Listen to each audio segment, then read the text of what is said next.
আসসালামু আলাইকুম রহমতুল্লাহি ওবরাকাতু।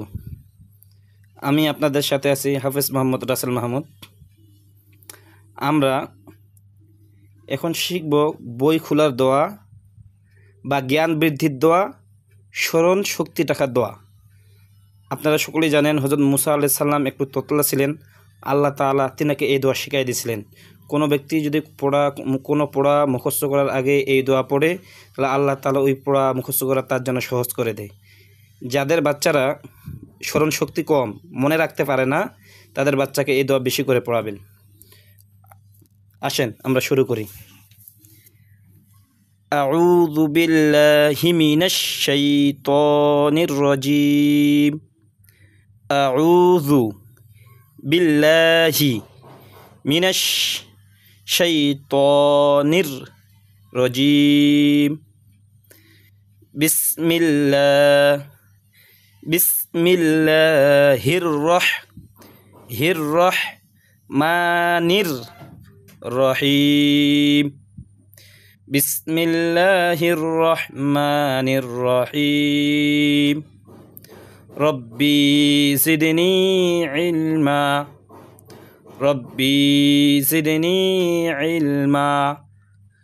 রব্বি শরহ লি সদরি ওয়াসসির লি আমরি ওয়াহলুল উকদাতাম মিন লিসানি ইয়াফকাহু কওলি।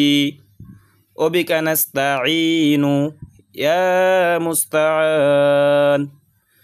দরুদ শরীফ।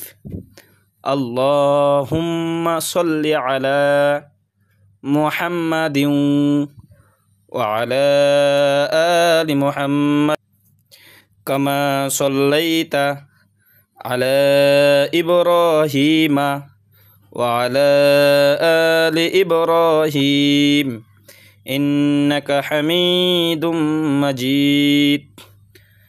আল্লাহুম্মা বারিক আলা মুহাম্মাদিন ওয়া আলা আলি মুহাম্মাদ কামা বারাকতা আলা ইব্রাহিমা ওয়া আলা আলি ইব্রাহিম ইন্নাকা হামিদুম মাজিদ।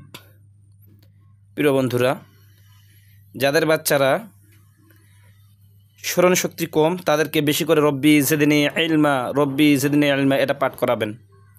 আর বাংলা পড়া হোক, ইংরেজি পড়া হোক বা আরবি পড়া হোক, যে কোনো পড়া মুখস্থ করার ক্ষেত্রে বা পড়া শুরুতে এই দোয়া পড়া উত্তম। ইনশাআল্লাহ আগামী কোনো ভিডিও নিয়ে আপনাদের সাথে দেখা হবে। আসসালামু আলাইকুম ওয়া রাহমাতুল্লাহ।